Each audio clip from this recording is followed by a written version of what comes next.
The crosshairs trembled against white. Staff Sergeant Lena Carter pressed her eye deeper into the Schmidt and Bender scope, willing her heartbeat to slow. At minus 27 degrees Celsius, the cold had stopped feeling like temperature and started feeling like pressure, like the mountain itself was trying to crush her chest with every breath. Her fingers, wrapped in thin tactical gloves that allowed her to feel the MK-22's trigger, had lost sensation 14 minutes ago. She could still move them. She could still squeeze. That was all that mattered now. Through the observation slit of the abandoned Watchtower, 1,150 meters away, the northern valley wall rose in a vertical sweep of gray rock and accumulated snow. The shelf she was looking at had been building for decades, 40 meters wide, 15 meters deep, loaded with somewhere between 40 and 60,000 tons of compacted ice and frozen debris. It hung there like a threat the mountain had been holding in reserve. Below that shelf, moving through the valley at convoy speed, 6 vehicles crawled eastward through the blizzard. 2 armored personnel carriers of Eastern European manufacture led the formation. Behind them, 3 canvas-backed transport trucks rode low on their suspensions, heavy with cargo that intelligence had flagged as high-priority ordnance bound for a distribution facility less than 7 kilometers from Firebase Sentinel. At the rear, a command vehicle bristled with antenna clusters, its short wheelbase marking it as the convoy's brain. 30 to 40 personnel, 6 vehicles. 1 road carved into the valley floor. And somewhere behind her, climbing the rocky western face of the Watchtower's mountain, a 6-man scout element was working its way toward her position. Lena did the math again. She'd been doing it every 90 seconds since she spotted the scouts 2 hours ago. 3 rounds in her magazine. 1 broken radio with a cracked casing and a dead LED. 7 failed transmission attempts, 0 response. 1 thermal tarp rigged as a windbreak across the observation slit. 1 ceramic plate vest she'd pulled off and set against the interior wall to use as a heat surface for melting snow. 0 spotter. 0 extraction window. 0 margin. 3 rounds against a convoy that could end Firebase Sentinel. 3 rounds against 6 men climbing to kill her. The arithmetic didn't work. It had never worked. She'd been sitting in this frozen concrete box for 19 hours, watching the numbers refuse to change. If that opening hooked you, stay with me. This story only gets more intense. Subscribe now for more real stories of courage, and hit that notification bell. Drop a comment and tell me where you're listening from. Now, let me take you back to where it all began. 4 days earlier, the mission had been clean. Operation Granite Watch called for a 4-person reconnaissance element to insert via halo drop into the Drop Pass region, establish observation positions on the eastern ridge overlooking the primary smuggling corridor, and maintain surveillance for 72 hours. No engagement unless compromised. Passive collection only. Lena had assembled her team with the precision she brought to everything. Sergeant First Class Marsh, her second in command, 15 years of mountain warfare experience, steady hands, voice like gravel soaked in whiskey. Specialist Hutchkins, their communication specialist, who could coax a signal out of equipment that had no business still functioning. And Private First Class Troy Weller, 23 years old, fresh off his second deployment, eager to prove himself on his first long-range reconnaissance mission.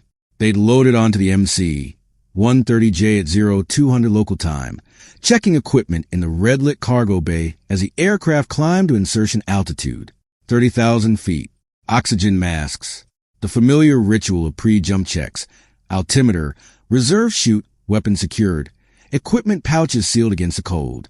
Lena remembered looking at Weller's face in the dim glow.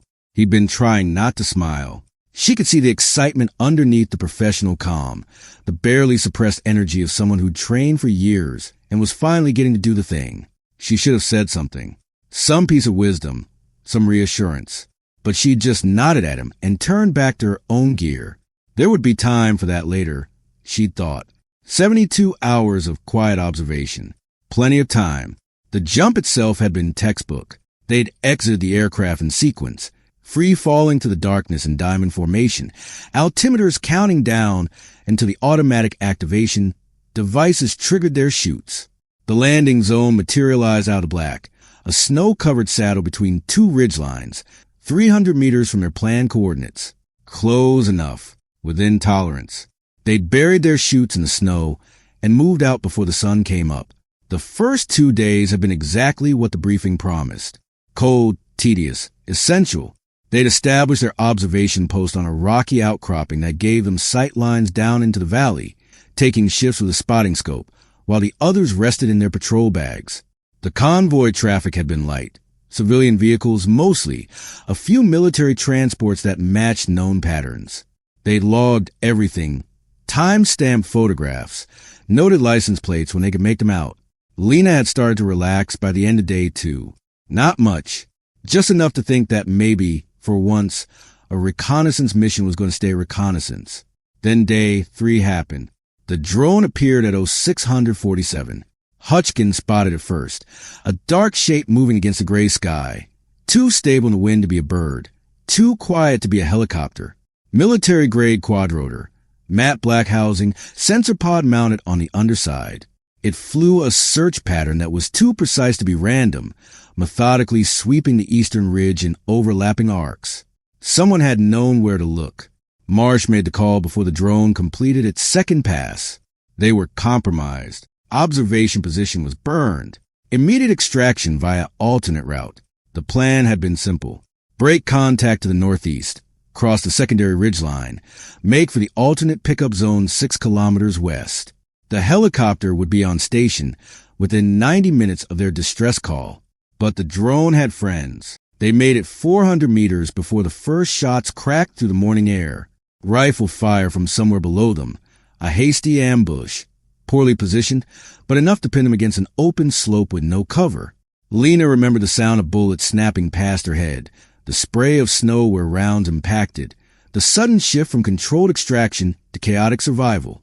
Marsh was shouting orders. Hutchkins was trying to raise the helicopter on his portable radio. And Weller was 10 meters to her left when the round took him.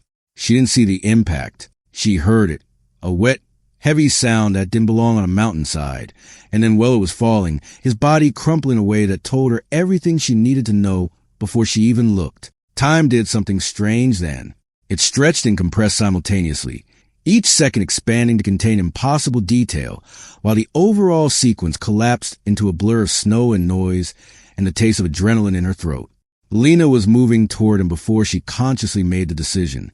Her boots carved through the powder, her 22 Malawian kwatches swinging on its sling, her hands reaching for Weller's drag handle. She could get to him. She could. Carter. Marsh's voice cut through the chaos like a blade. Negative. Keep moving. She didn't stop. She was still running. 3 meters. 2. That's an order, Staff Sergeant. Weller's eyes were open. She could see them through the swirling snow, fixed on the gray sky above, already starting to glaze. The round had taken him center mass, just below the ceramic plate. His mouth was moving, but no sound came out. We can't carry him and make extraction, Marsh shouted. We stay, we all die. Move. The mathematics of it hit her like a physical blow. Marsh was right. She knew he was right. The enemy had the high ground now, and more rounds were cracking past them with every second they stayed still. Dragging a casualty through hip-deep snow while taking fire wasn't heroism. It was suicide for everyone involved. Lena's hand was still reaching for Weller when his eyes stopped moving.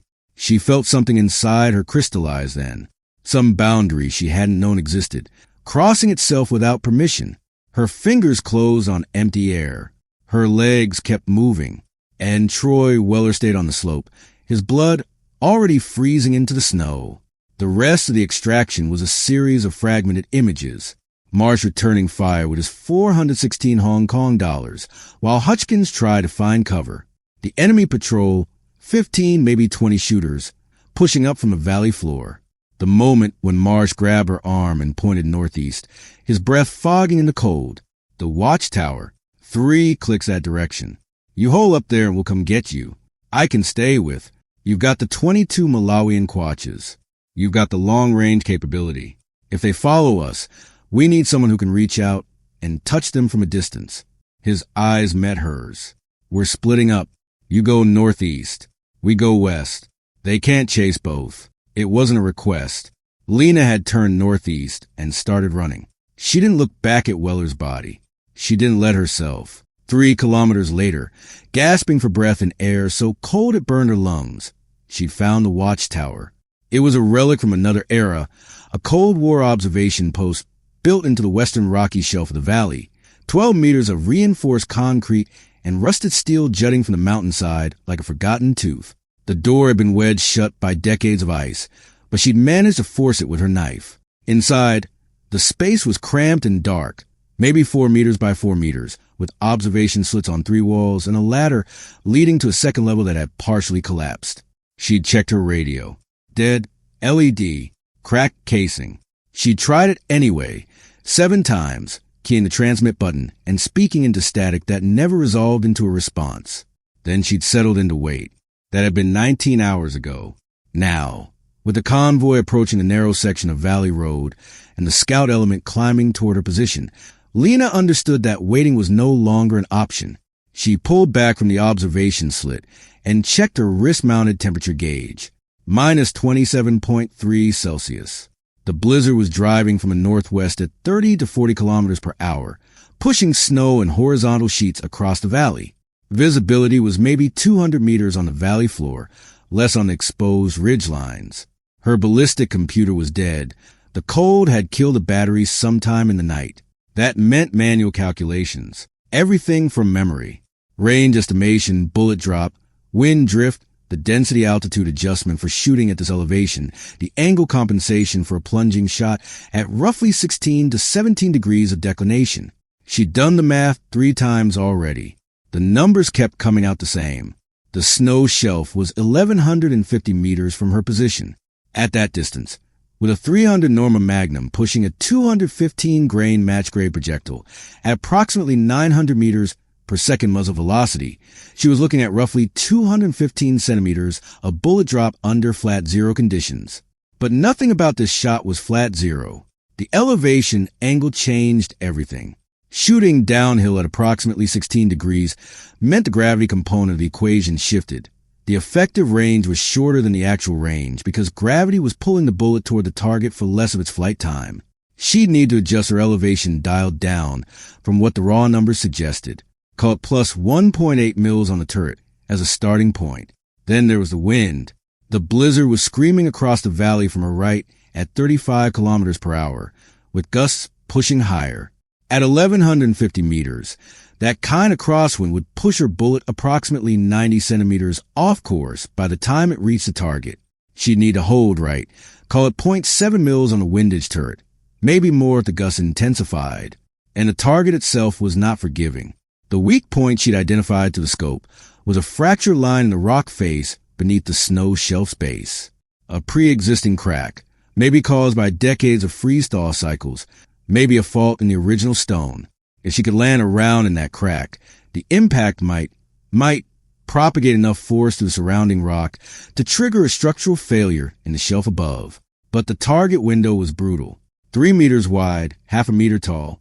At 1,150 meters, that translated to roughly 2.6 mils of horizontal arc. A miss to either side meant the round would impact solid rock and do nothing.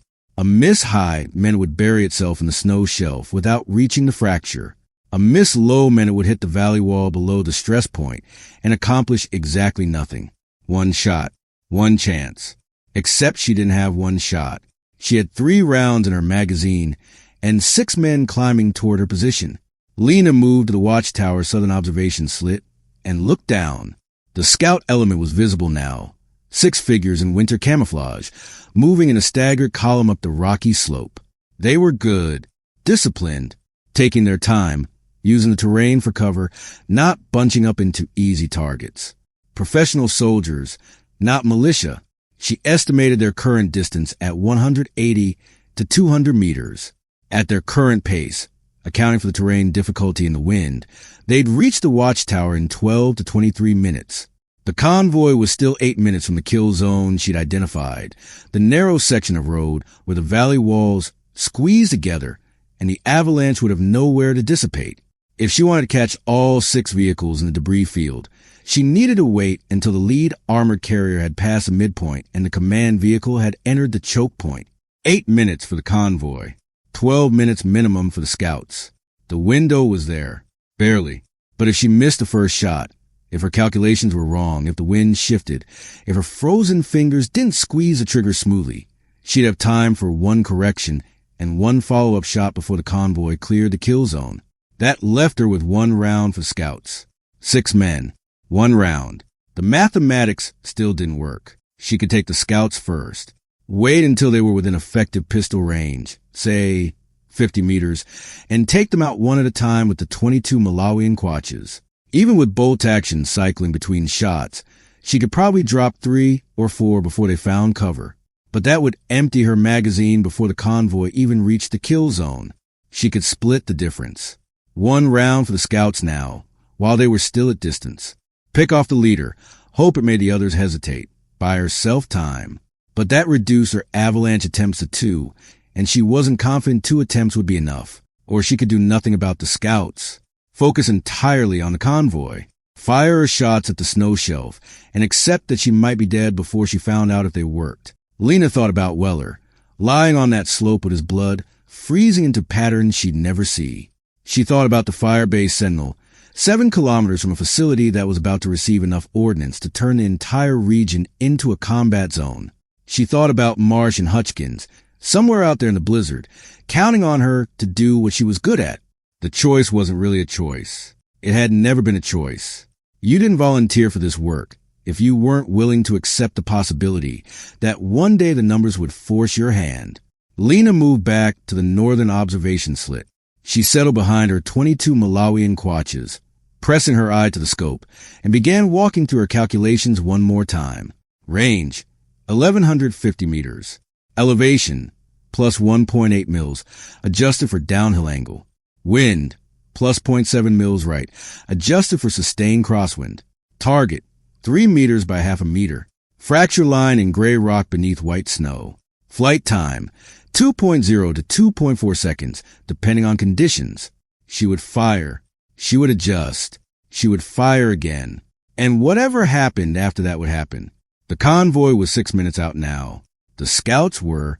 Something moved in the southern observation slit. A reflection. A shape. Lena rolled away from the scope just as a rifle barrel appeared in the opening. The first scout had climbed faster than she calculated.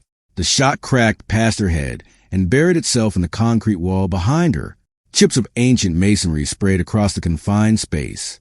Lena's training took over before her conscious mind caught up. She grabbed the 22 Malawian Quatches and threw herself toward the ladder that led to the partially collapsed second level. The metal rungs were frozen solid, ice crackling under her gloves as she hauled herself upward. Another shot rang out below, punching through the floor where she'd been lying moments before. The second level was a ruin. Half the concrete flooring had crumbled away decades ago, leaving a ragged hole that looked down into the main chamber.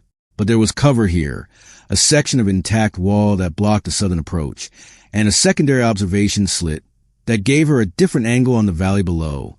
She pressed herself against the cold concrete and tried to control her breathing. Her heart was hammering in her chest, adrenaline flooding her system with a heat that almost cut through the cold. The scout who'd fired was calling out to his teammates in a language she didn't speak but recognized, Dari, with an accent that suggested foreign military training. 6 of them, 1 of her, and now they knew exactly where she was. Lena reached down and checked her magazine by feel. 3 rounds. Still 3 rounds. She hadn't fired. Below, she heard boots crunching on ice. They were stacking up outside the Watchtower's main entrance. Standard breach protocol.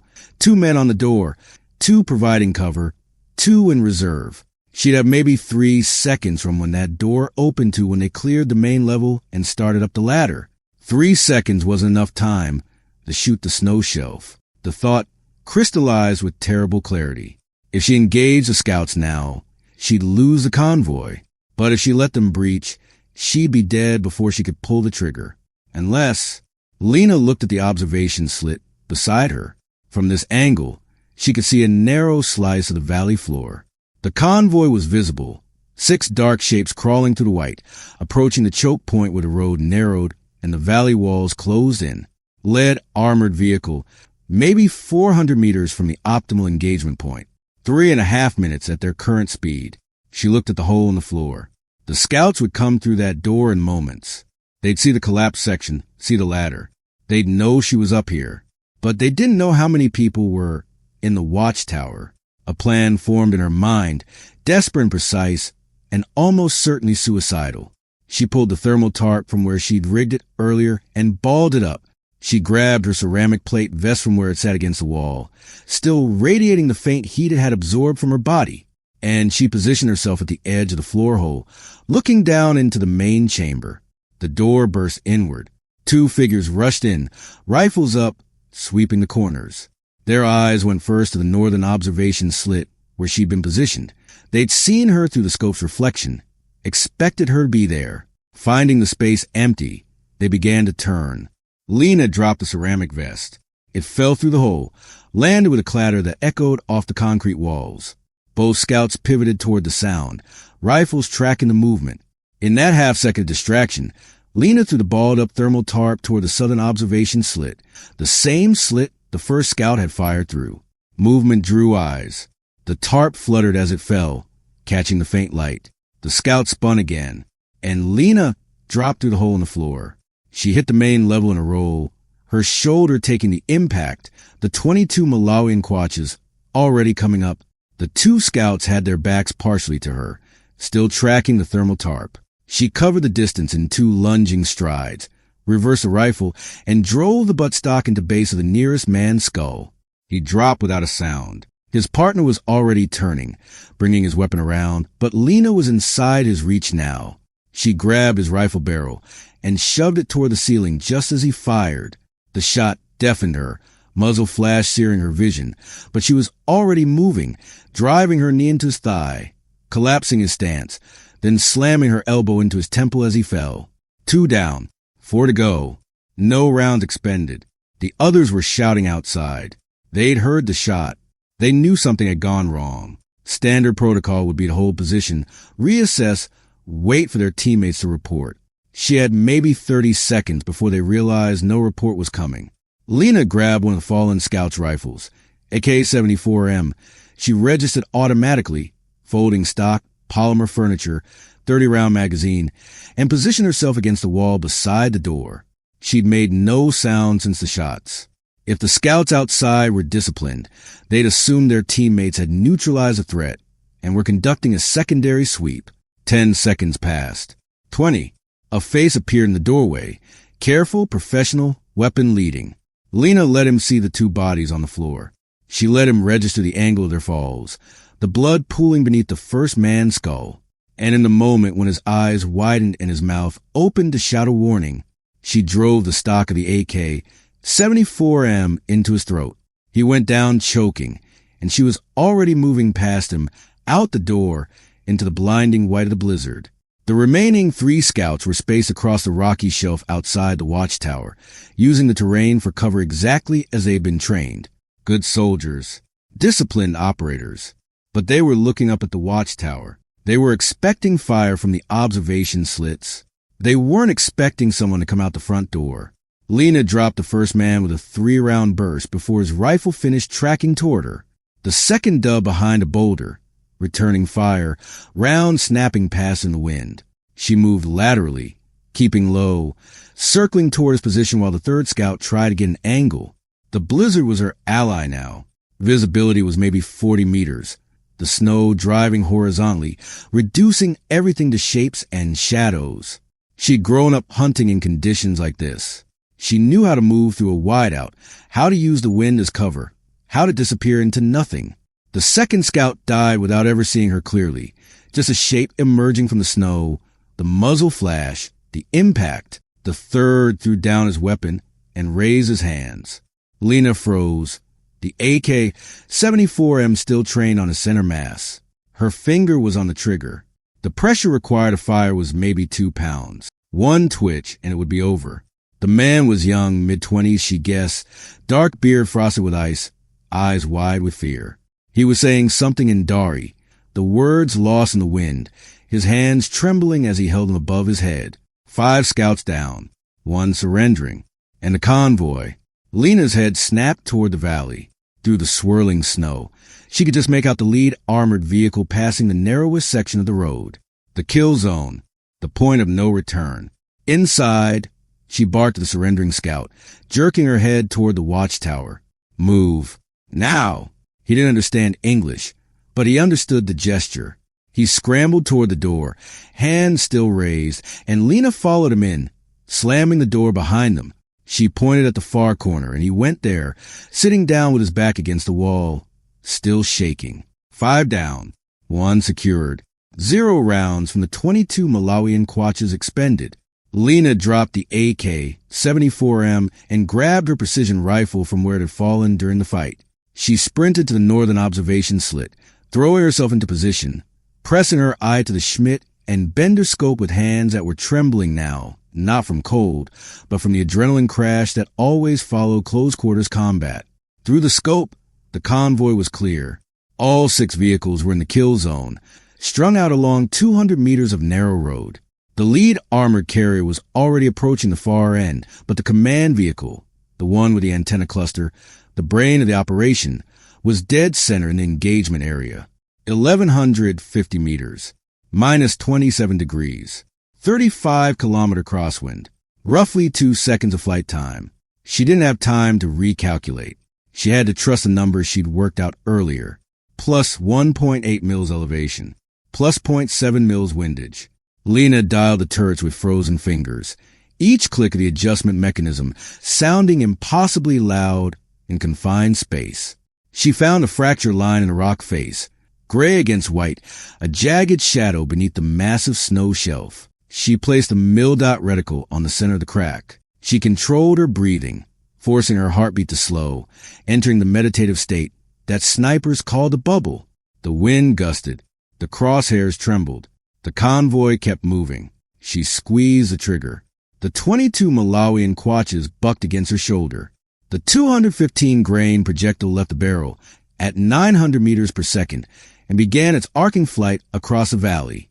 2.3 seconds later, it impacted the rock face approximately 90 centimeters right of the fracture line and 4 centimeters high. The round struck solid granite and fragmented. A puff of stone dust erupted from the impact point, instantly scattered by the wind. The snow shelf didn't move. The convoy kept driving. Miss! Lena cycled the bolt, ejecting the spent brass, chambering her second round.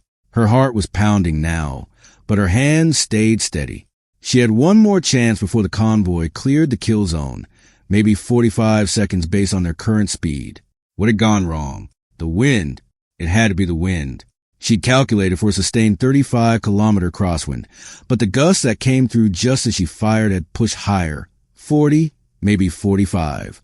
And she'd held 0.7 mils right, but the sustained drift was coming from an angle she hadn't fully accounted for. The bullet had drifted further than expected. Correction, reduced windage hold by 0.25 mils. The stronger gust had pushed the round too far right. She needed to let the wind carry it less. She dialed the adjustment. Plus 0.45 mils windage. Still plus 1.8 elevation, because the vertical impact had been close to where she needed it. But then another thought struck her. The elevation was close, but had been high. For centimeters high at 1,150 meters. In the scope, that translated to barely visible deviation, maybe 0.05 mils. But combined with the wind error, it suggested something else.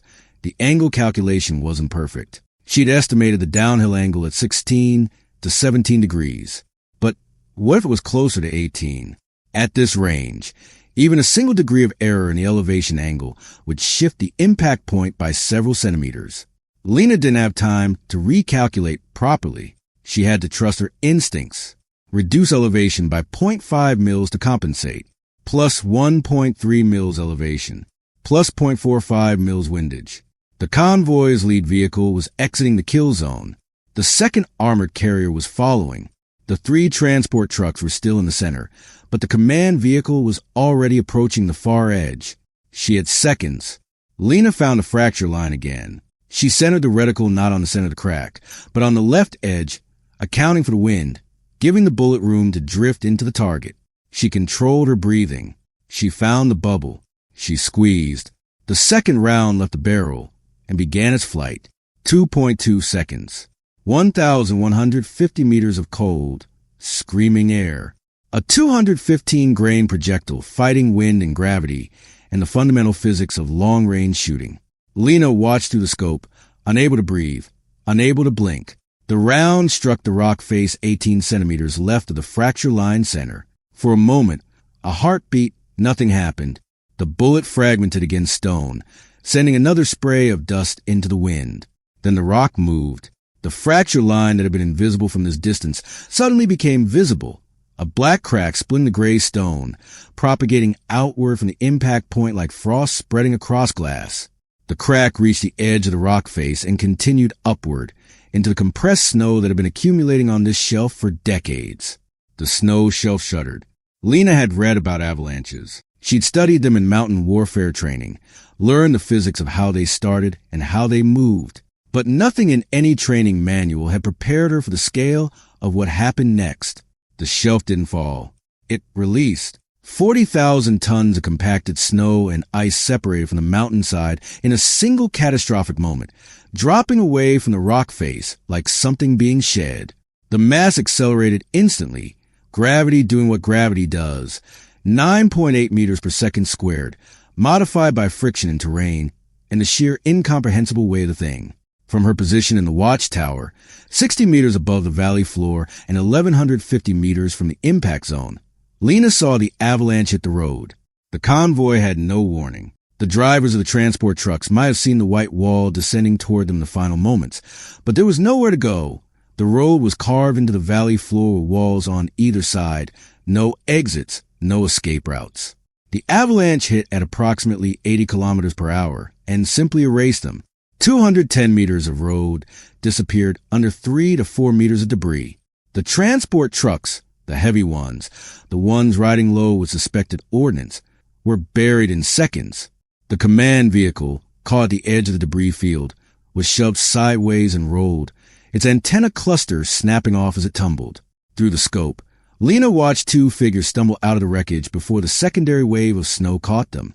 The lead armored vehicles had made it through. She could see them on the far side of the debris field.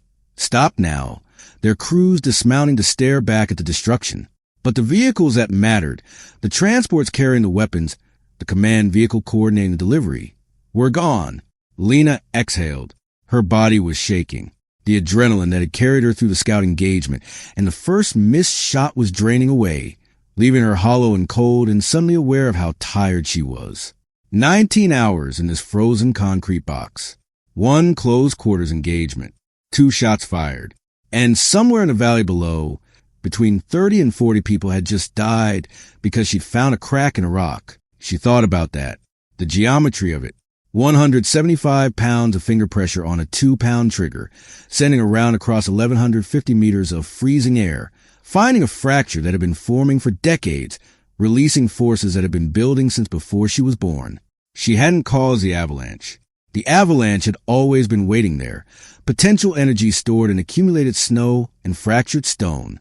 She'd just been the specific and narrow capability, applied at the specific and narrow moment when that capability was relevant.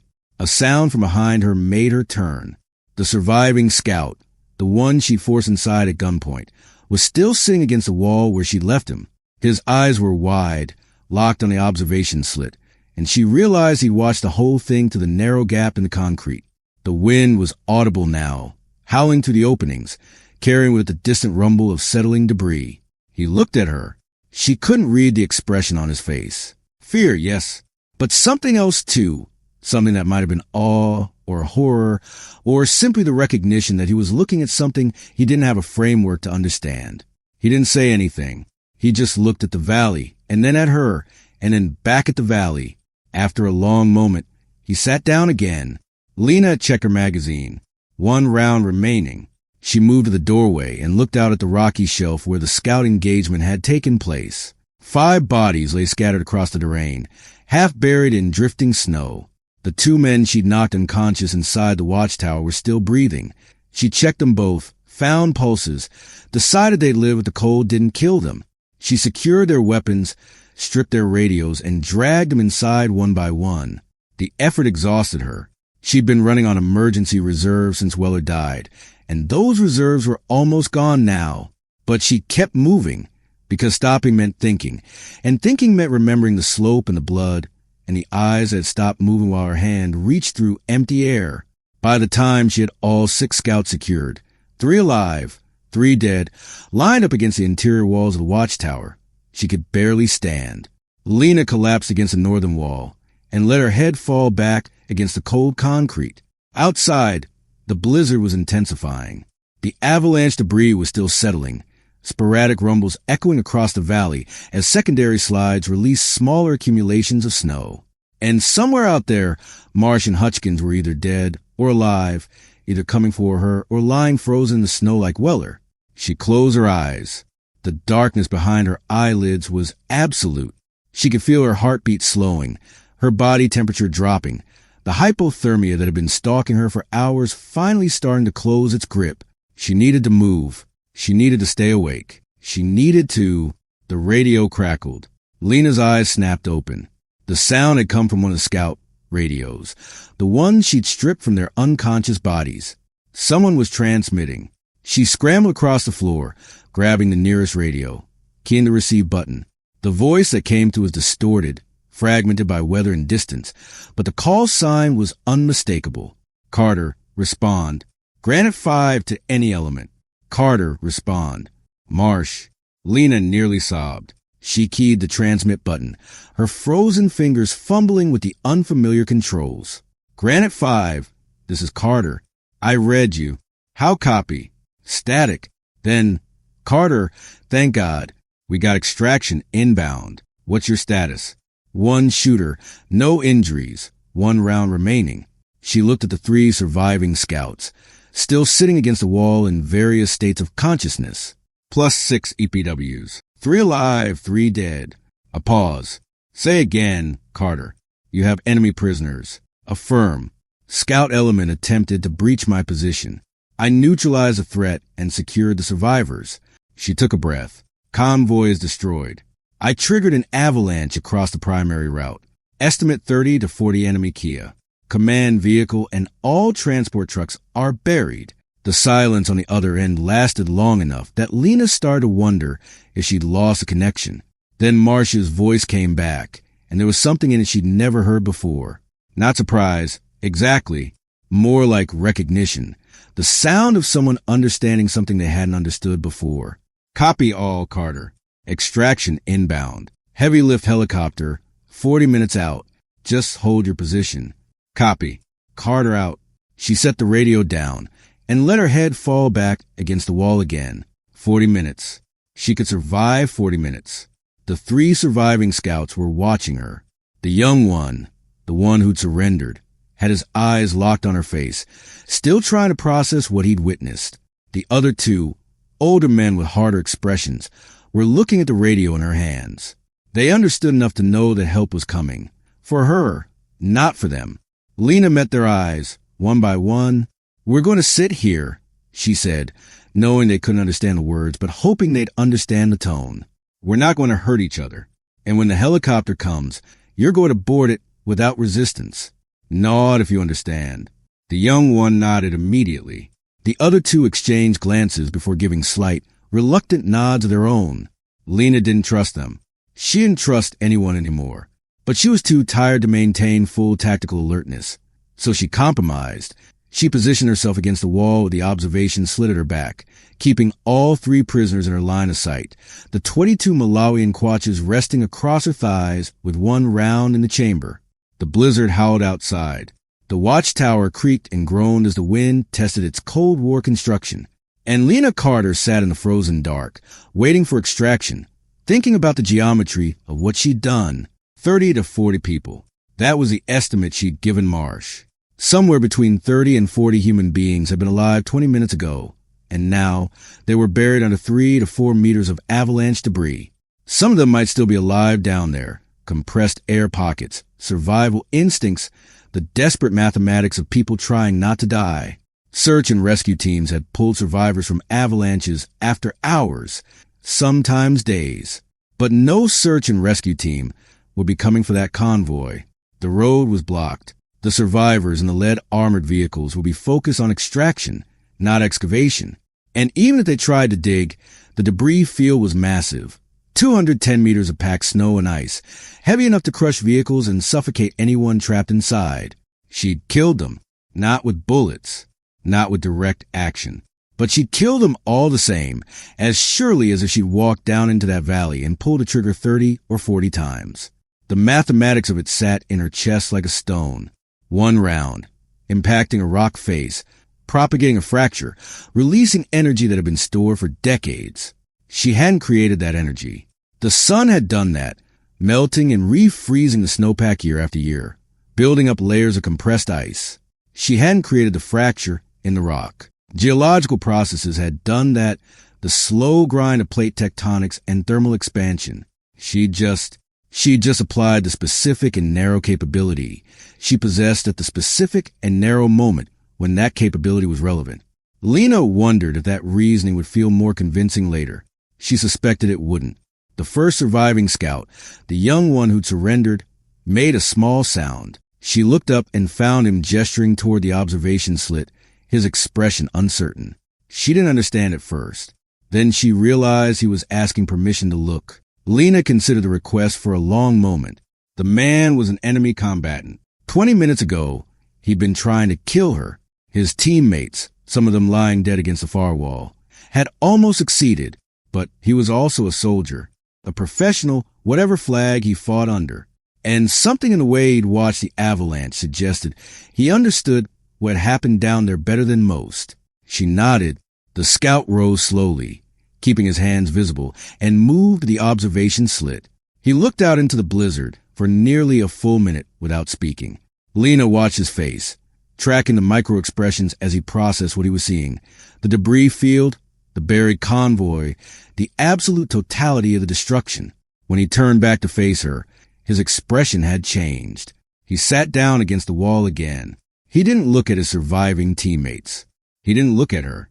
He just stared at the floor, and something in the set of his shoulders suggested a weight settling onto him that wouldn't lift easily.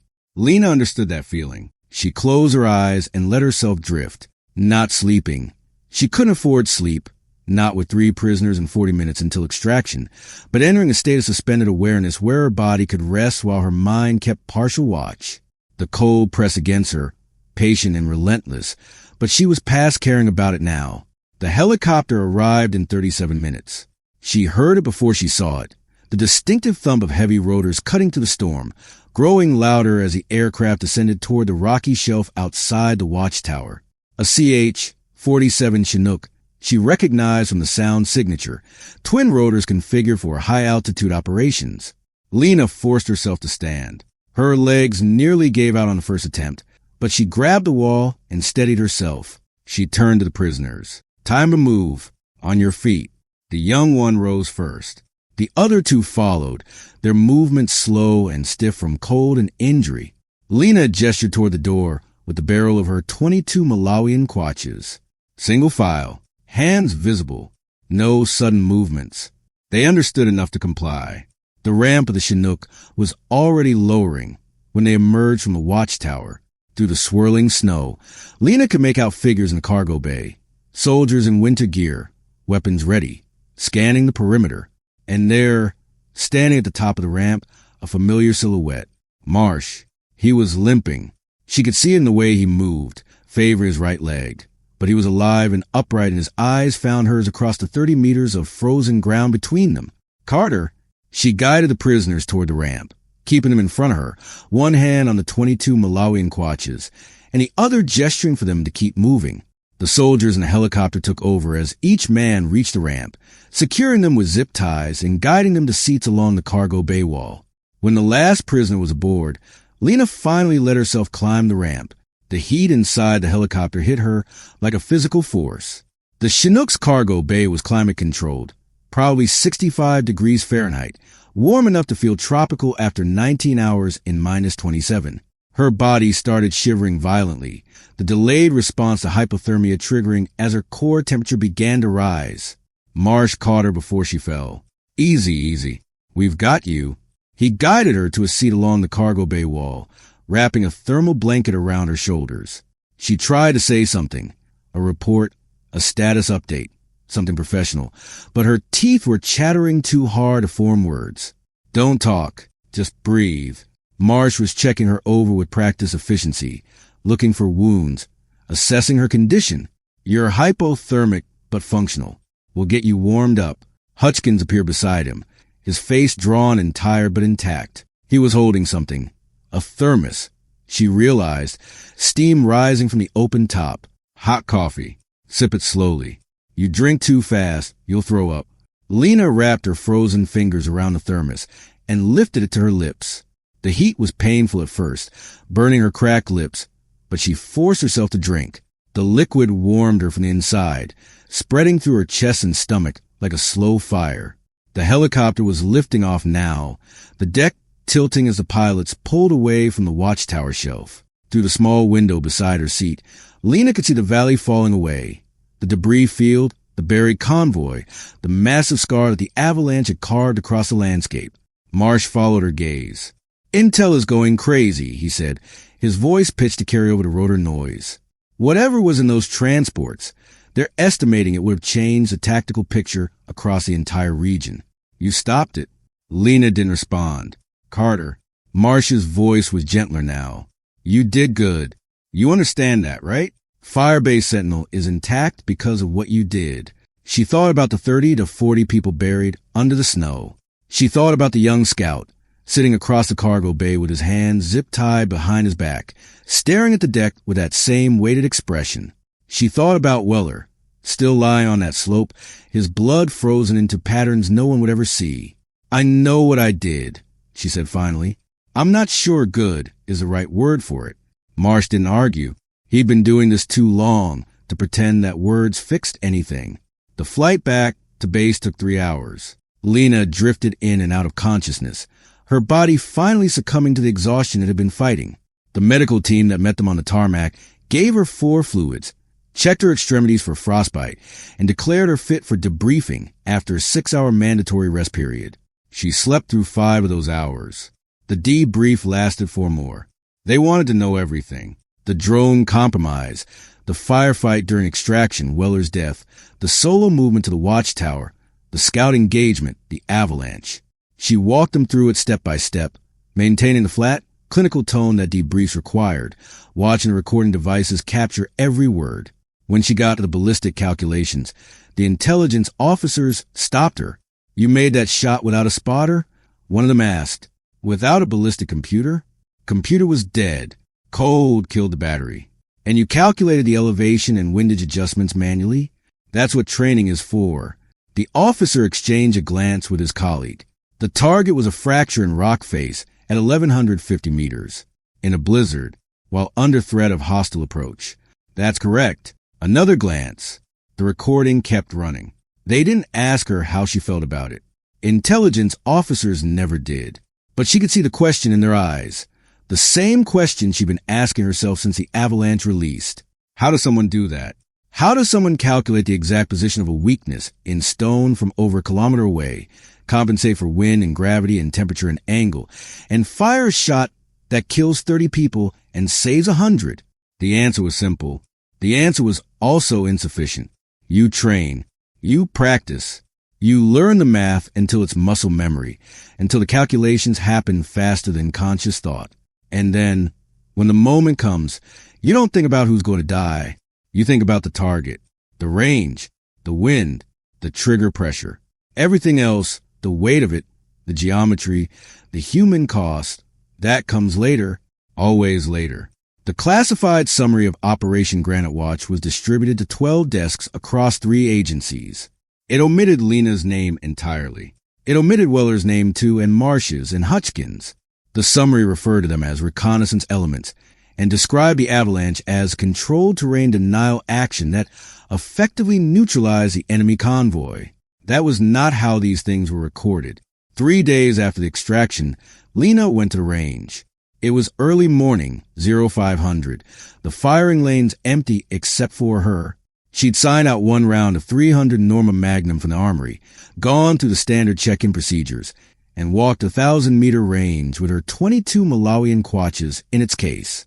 The target was a standard silhouette, paper and cardboard, nothing that would fight back. She set up on the firing line, going through the ritual preparation, Bipod extended, scope zeroed, body positioned, breathing controlled.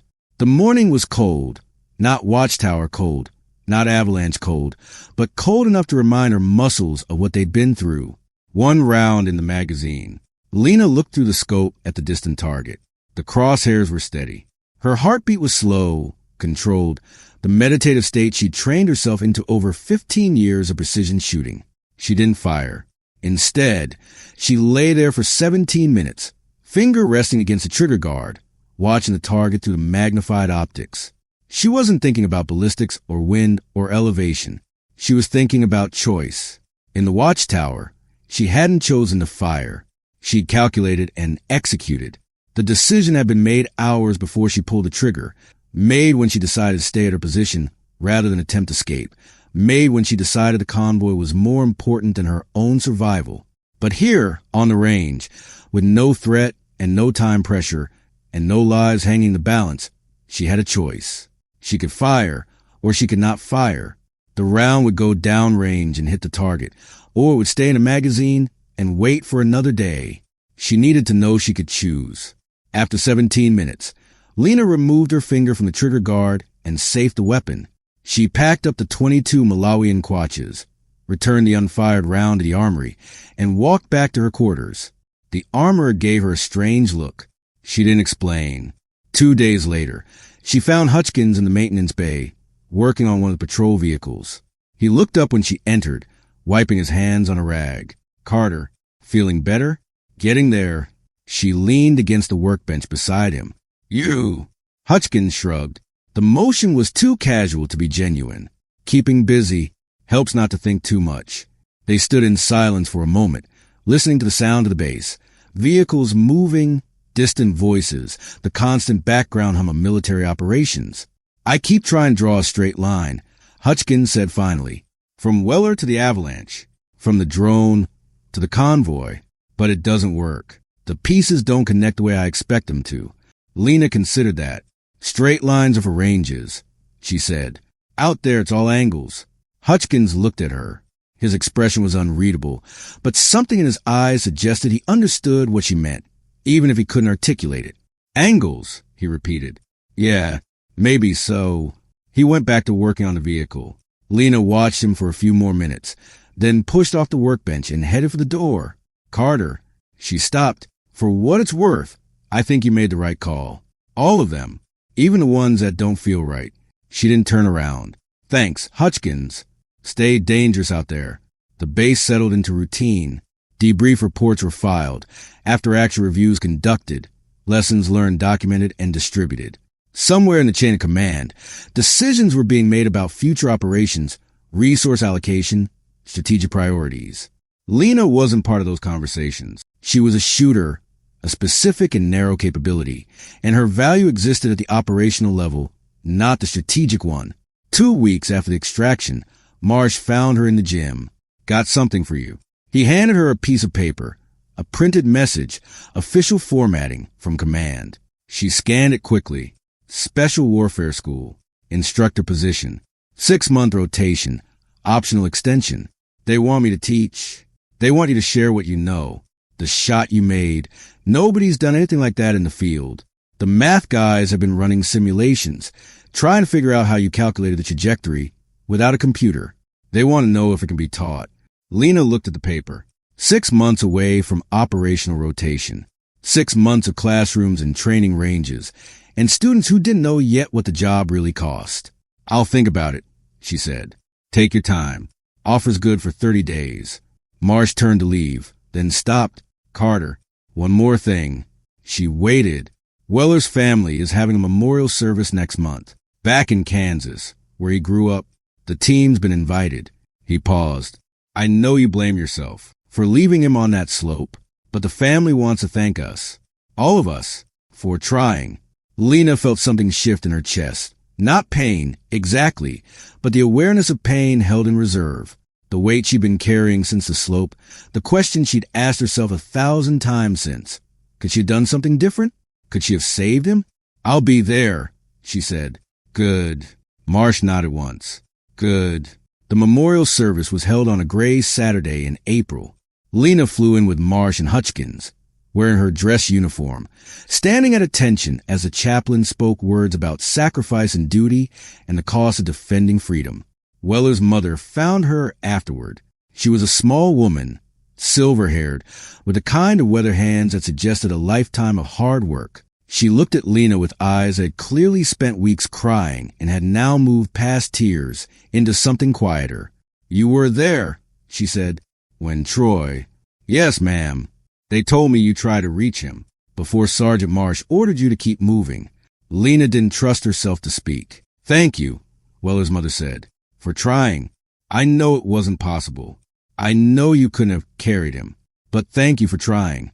She embraced Lena then, a fierce, brief hug that said more than words could. When she pulled back, her eyes were wet again, but she was smiling. "He talked about you, in his letters. Said you were the best shooter he'd ever seen. Said he wanted to be like you someday." Lena felt her throat tighten. "He was a good soldier," she managed. "He would have been better. He was my boy."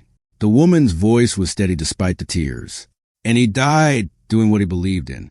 I can't ask for more than that." The flight back to base was quiet. Lena stared out the window at the clouds below, thinking about Weller's mother and the things she'd said. He wanted to be like you someday. Was that a blessing or a curse? To inspire someone toward a path that might kill them? She didn't have an answer. She suspected she never would. The instructor position started 6 weeks later. Lena found herself in front of the classroom for the first time in her career, looking out at 18 faces. Young snipers, all of them fresh from their basic training rotations and eager to learn advanced techniques. They looked at her with the same expression Weller had worn on the plane before the halo jump. Excitement barely suppressed, the energy of people who trained for years and were finally getting to do the thing. She could tell them.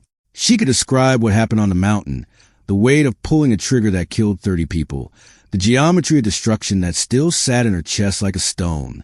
She could try to prepare them for the moment when the numbers stopped being abstract and started being human, but she didn't. Instead, she taught them the mathematics, elevation and windage, gravity and wind drift, the physics of long-range shooting, reduced to variables they could calculate and apply. She taught them to trust their training when the moment came, to let muscle memory guide their hands when conscious thought was too slow. She taught them to be specific and narrow capabilities. What happened afterward, the weight of it, the questions that wouldn't answer themselves, that was something each of them would have to carry alone. At night, sometimes, Lena dreamed about the Watchtower.